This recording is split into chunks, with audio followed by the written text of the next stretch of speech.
ಸುದೀರ್ಘ ವಾದ ಪ್ರತಿವಾದವನ್ನ ಆಲಿಸಿದಂತಹ ನ್ಯಾಯಮೂರ್ತಿಗಳು ಸದ್ಯ ಆದೇಶವನ್ನ ಬರೆಸುವಂತಹ ಕೆಲಸವನ್ನ ಮಾಡ್ತಿದ್ದಾರೆ. ಇಂದಿನ ವಾದಕ್ಕೆ ಸಂಬಂಧಪಟ್ಟ ಹಾಗೆ ಆದೇಶವನ್ನ ಬರೆಸುವಂತಹ ಕೆಲಸವನ್ನ ನ್ಯಾಯಮೂರ್ತಿಗಳು ಮಾಡ್ತಿದ್ದಾರೆ. ಅದಕ್ಕಿಂತ ಮುಖ್ಯವಾಗಿ ಎಲ್ಲ ದೂರುದಾರರು ಏನಿದ್ದಾರೆ, ಪ್ರತಿವಾದಿಗಳು ಏನಿದ್ದಾರೆ, ಅವರಿಗೆ ಆಕ್ಷೇಪಣೆಯನ್ನ ಸಲ್ಲಿಕೆ ಮಾಡಿ ಅಂತ ಹೇಳಿ ಹೈಕೋರ್ಟ್ ಸೂಚನೆಯನ್ನ ಕೊಡುವಂತಹ ಕೆಲಸವನ್ನ ಮಾಡಿದೆ.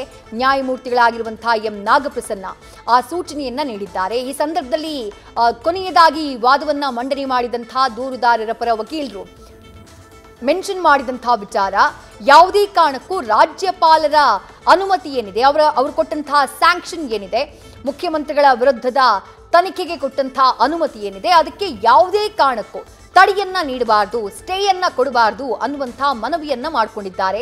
ಮೊದಲನೇದಾಗಿ ಪ್ರಭುಲಿಂಗ ನಾವದಗಿ, ದೂರುದಾರರ ಪರ ವಕೀಲ ಪ್ರಭುಲಿಂಗ ನಾವದಗಿ ಅವರು ಆ ವಾದವನ್ನ ಮಾಡ್ತಾರೆ. ಅದಾದ ಬಳಿಕ ಸ್ನೇಹಮಯಿ ಕೃಷ್ಣ ಅವರ ಪರ ವಕೀಲರಾಗಿರುವಂತಹ ಲಕ್ಷ್ಮೀ ಅಯ್ಯಂಗರ್ ಅವರು ಕೂಡ ಅದೇ ವಾದವನ್ನ ಮಂಡನೆ ಮಾಡ್ತಾರೆ. ರಾಜ್ಯಪಾಲರ ಅನುಮತಿಗೆ ತಡೆಯನ್ನ ನೀಡದಂತೆ ಮನವಿಯನ್ನ ಮಾಡ್ಕೊಳ್ತಾರೆ. ಈ ಸಂದರ್ಭದಲ್ಲಿ ನ್ಯಾಯಮೂರ್ತಿಗಳು ಸರಿ ಎಲ್ಲರೂ ಕೂಡ ಆಕ್ಷೇಪಣೆಯನ್ನ ಸಲ್ಲಿಕೆ ಮಾಡಿ ಅನ್ನುವಂತಹ ಸೂಚನೆಯನ್ನ ನೀಡಿದ್ದಾರೆ. ಸದ್ಯ ಇವತ್ತಿನ ವಾದಕ್ಕೆ ಸಂಬಂಧಪಟ್ಟ ಹಾಗೆ ಆದೇಶವನ್ನ ಬರೆಸುವಂತಹ ಕೆಲಸವನ್ನ ನ್ಯಾಯಮೂರ್ತಿಗಳು ಮಾಡ್ತಿದ್ದಾರೆ. ಅಲ್ಲಿಗೆ ಈಗ ಇರುವಂತಹ ಕುತೂಹಲ, ಅರ್ಜಿ ವಿಚಾರಣೆ ಯಾವಾಗಕ್ಕೆ ಮುಂದೂಡಿಕೆಯಾಗುತ್ತೆ? ಅರ್ಜಿ ವಿಚಾರಣೆಯನ್ನ ಮುಂದೂಡಿಕೆ ಮಾಡುವಂತಹ ನ್ಯಾಯಾಲಯ ಸದ್ಯಕ್ಕೆ ಮುಖ್ಯಮಂತ್ರಿಗಳಿಗೆ ತಾತ್ಕಾಲಿಕ ರಿಲೀಫ್ ಅನ್ನ ಕೊಡುತ್ತಾ? ತಾತ್ಕಾಲಿಕ ರಿಲೀಫ್ ಹೇಗೆ? ರಾಜ್ಯಪಾಲರು ಕೊಟ್ಟಂತ ಆದೇಶ ಏನಿದೆ, ಪ್ರಾಸಿಕ್ಯೂಷನ್ಗೆ ಕೊಟ್ಟಂತ ಅನುಮತಿ ಏನಿದೆ, ಅದಕ್ಕೆ ತಡೆಯನ್ನ ಕೊಡುವಂತಹ ಕೆಲಸವನ್ನ ಸದ್ಯ ಕೋರ್ಟ್ ಮಾಡುತ್ತಾ, ಹೈಕೋರ್ಟ್ ಮಾಡುತ್ತಾ?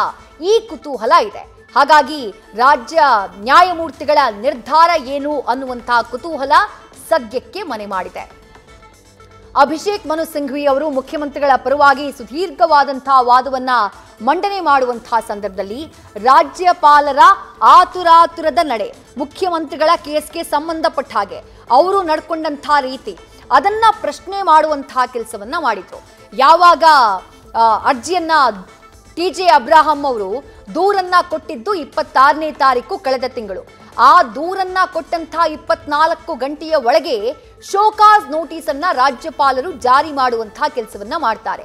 ಅದಾದ ಬಳಿಕ ಕ್ಯಾಬಿನೆಟ್ನಲ್ಲಿ ಒಂದು ನಿರ್ಣಯವನ್ನ ತೆಗೆದುಕೊಳ್ಳಲಾಗುತ್ತೆ. ಅದು ಕೂಡ ಮುಖ್ಯಮಂತ್ರಿಗಳ ಅನುಪಸ್ಥಿತಿಯಲ್ಲಿ, ಯಾಕಂದ್ರೆ ಮುಖ್ಯಮಂತ್ರಿಗಳ ವಿರುದ್ಧವೇ ಕೇಳಿ ಬಂದಿರುವಂತಹ ಆರೋಪ ಇದು. ಹಾಗಾಗಿ ಮುಖ್ಯಮಂತ್ರಿಗಳನ್ನ ಹೊರಗಿಟ್ಟು ಸರ್ಕಾರ ಮೀಟಿಂಗ್ ಅನ್ನ ಮಾಡುತ್ತೆ, ಕ್ಯಾಬಿನೆಟ್ ಸಭೆಯನ್ನ ಮಾಡುತ್ತೆ. ಆ ಸಭೆಯಲ್ಲಿ 2 ಪ್ರಮುಖ ನಿರ್ಧಾರಗಳನ್ನ ತೆಗೆದುಕೊಳ್ಳಲಾಗುತ್ತೆ. ಒಂದು, ಶೋಕಾಸ್ ನೋಟಿಸ್ ಅನ್ನ ರಾಜ್ಯಪಾಲರು ಏನ್ ಕೊಟ್ಟಿದ್ದಾರೋ ಅದನ್ನ ಹಿಂದಕ್ಕೆ ತೆಗೆದುಕೊಳ್ಳುವಂತಹ ನಿರ್ಣಯ.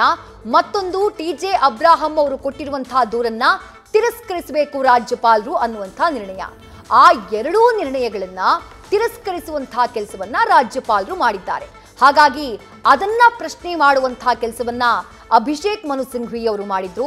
ಕೋರ್ಟ್ನಲ್ಲಿ ವಾದವನ್ನ ಮಾಡುವಂತಹ ಸಂದರ್ಭದಲ್ಲಿ ತಮಗೆ ಅಧಿಕಾರ ಇದೆ ಅನ್ನುವಂತಹ ಒಂದೇ ಒಂದು ವಿಚಾರವನ್ನ ಮೆನ್ಷನ್ ಮಾಡಿ ಕ್ಯಾಬಿನೆಟ್ ಕೊಟ್ಟಂತಹ ಸಲಹೆ, ಕ್ಯಾಬಿನೆಟ್ನ ನಿರ್ಣಯವನ್ನ ತಿರಸ್ಕರಿಸುವಂತಹ ಅಥವಾ ಪರಿಗಣಿಸದೇ ಇರುವಂತಹ ಕೆಲಸವನ್ನ ರಾಜ್ಯಪಾಲರು ಮಾಡಿದ್ರು. ಇದು ಕಂಪ್ಲೀಟ್ಲಿ ರಾಜ್ಯಪಾಲರ ವಿವೇಚನಾ ರಹಿತ ನಿರ್ಧಾರ ಅನ್ನುವಂತಹ ವಾದವನ್ನ ಅಭಿಷೇಕ್ ಮನು ಸಿಂಘ್ವಿ ಅವರು ತಾವು ವಾದವನ್ನ ಮಾಡುವಂತಹ ಸಂದರ್ಭದಲ್ಲಿ ಮೆನ್ಷನ್ ಮಾಡುವಂತಹ ಕೆಲಸವನ್ನ ಮಾಡಿದ್ರು. ರಾಜ್ಯಪಾಲರ ಮುಂದೆ ಈ ರೀತಿಯಾದಂತಹ ಸುಮಾರು 12 ಪ್ರಕರಣಗಳಿದ್ದಾವೆ. ಅದು ಶಶಿಕಲಾ ಜೊಲ್ಲೆಯವರ ಪ್ರಕರಣ ಆಗಿರಬಹುದು, ಎಚ್.ಡಿ. ಕುಮಾರಸ್ವಾಮಿಯವರ ಪ್ರಕರಣ ಆಗಿರಬಹುದು, ಮುರುಗೇಶ್ ನಿರಾಣಿಯವರ ಪ್ರಕರಣ, ಜನಾರ್ದನ ರೆಡ್ಡಿಯವರ ಪ್ರಕರಣ. ಆ ಎಲ್ಲ ಪ್ರಕರಣಗಳಲ್ಲೂ ಕೂಡ ಮುಖ್ಯಮಂತ್ರಿಗಳ ದೂರು ಸಲ್ಲಿಕೆ ಆಯ್ತಲ್ಲ, ಆ ದೂರು ಸಲ್ಲಿಕೆಗೂ ಹಲವು ತಿಂಗಳುಗಳ ಮೊದಲೇ ಸಲ್ಲಿಕೆಯಾಗಿರುವಂತಹ ದೂರುಗಳು. ಕೇವಲ ದೂರುಗಳಲ್ಲ, ಲೋಕಾಯುಕ್ತದ ರಿಪೋರ್ಟ್ ರಾಜ್ಯಪಾಲರ ಮುಂದಿದೆ. ಲೋಕಾಯುಕ್ತ ಪೊಲೀಸರೇ ಇವರ ವಿರುದ್ಧ ತನಿಖೆಗೆ ಅನುಮತಿಯನ್ನ ನೀಡಿ ಅಂತ ಹೇಳಿ ಖುದ್ದು ರಿಪೋರ್ಟ್ ಸಮೇತ, ಅಂದ್ರೆ ಪ್ರೈಮರಿ ಇನ್ವೆಸ್ಟಿಗೇಷನ್ ಆದಂತಹ ನಂತರದಲ್ಲಿ ಅವರ ವಿರುದ್ಧ ಆರೋಪ ಇರೋದು, ಅವರು ತಪ್ಪು ಮಾಡಿರೋದು ಮೇಲ್ನೋಟಕ್ಕೆ ಕಂಡು ಬಂದಂತಹ ನಂತರದಲ್ಲಿ ವರದಿಯನ್ನ ರಾಜ್ಯಪಾಲರಿಗೆ ಕಳುಹಿಸಿ, ಆ ದಾಖಲೆಯನ್ನ ರಾಜ್ಯಪಾಲರಿಗೆ ಕಳುಹಿಸಿ ತನಿಖೆಗೆ ಅನುಮತಿಯನ್ನ ಕೊಡಿ ಅಂತ ಹೇಳಿ ಮನವಿಯನ್ನ ಮಾಡಿರುವಂತಹ 12 ರಿಪೋರ್ಟ್ಗಳು ಸದ್ಯ ರಾಜ್ಯಪಾಲರ ಮುಂದಿದ್ದಾವೆ. ಆದರೆ ರಾಜ್ಯಪಾಲರು ಅದ್ಯಾವುದಕ್ಕೂ ಕೂಡ ಅನುಮತಿಯನ್ನ ಕೊಡೋದಿಲ್ಲ. ಆ ಅರ್ಜಿಗಳಿಗೆ ಸಂಬಂಧಪಟ್ಟ ಹಾಗೆ, ಲೋಕಾಯುಕ್ತದ ಆ ರಿಪೋರ್ಟ್ಗಳಿಗೆ ಸಂಬಂಧಪಟ್ಟ ಹಾಗೆ ರಾಜ್ಯಪಾಲರಾದಂತಹ ಥಾವರ್ ಚಂದ್ ಗೆಹ್ಲೋಟ್ ಅವರು ರಿಯಾಕ್ಟ್ ಮಾಡುವಂತಹ ಕೆಲಸವನ್ನ ಮಾಡೋದಿಲ್ಲ.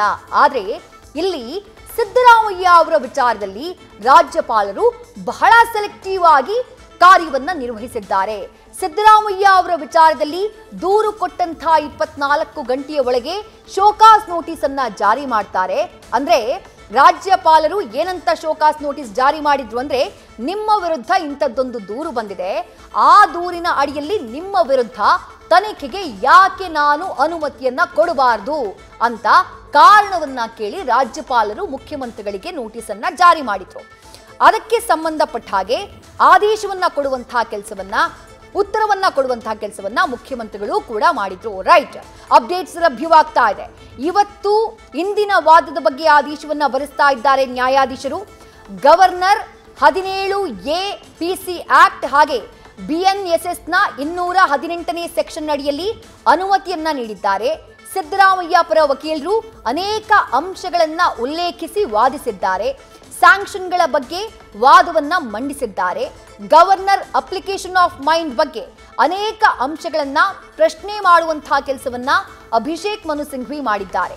ದೂರು ನೀಡಿದ ದಿನವೇ ಶೋಕಾಸ್ ನೋಟಿಸ್ ಅನ್ನ ಜಾರಿ ಮಾಡಲಾಗಿದೆ. ಕ್ಯಾಬಿನೆಟ್ ಸಭೆಯ ನಿರ್ಧಾರದ ಬಗ್ಗೆ ರಾಜ್ಯಪಾಲರು ತಮ್ಮ ಆದೇಶದಲ್ಲಿ ಹೇಳಿಲ್ಲ. ಹಿಂದೆ ಅನೇಕರ ವಿರುದ್ಧ ಅನುಮತಿಯನ್ನ ಕೇಳಲಾಗಿದೆ, ಆದರೆ ಅದನ್ನ ಪರಿಗಣಿಸದೆ ಇದನ್ನ ಮಾತ್ರ ಪರಿಗಣಿಸಿದ್ದಾರೆ. ಈ ಬಗ್ಗೆ ಸಿದ್ದರಾಮಯ್ಯ ಅವರ ಪರ ವಕೀಲರು ವಾದಿಸಿದ್ದಾರೆ.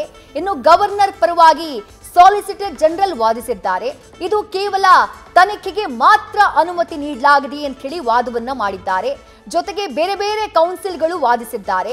ಅವರು ಸ್ಯಾಂಕ್ಷನ್ಗೆ ತಡೆಯನ್ನ ನೀಡದಂತೆ ವಾದಿಸಿದ್ದಾರೆ. ಗವರ್ನರ್ ಆದೇಶಕ್ಕೆ ಯಾವುದೇ ತಡೆಯನ್ನ ಕೊಡಬಾರದು ಅಂತ ಹೇಳಿ ವಾದವನ್ನ ಮಾಡುವಂತಹ ಕೆಲಸವನ್ನ ಬೇರೆ ಬೇರೆ ಕೌನ್ಸಿಲ್ಗಳು ಮಾಡಿದ್ದಾರೆ.